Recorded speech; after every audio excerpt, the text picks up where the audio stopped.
Hey friends, if you wish to make a typewriter animation in PowerPoint, then please watch this video.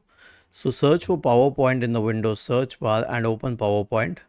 Okay, let's say that we have a presentation here. Okay, now we need to create a typewriter presentation for this. Select it, click on animations, select up here, click on animation pane, click on the download pointing arrow, click on effect options, change the sound to the typewriter sound here. Okay, animate by letter, because the typewriter always animates by letter, and after animation don't dim. Okay, and 0.5 seconds of delay is too much, so change it to 0.2 and then click on OK. You saw this is what a typewriter presentation is.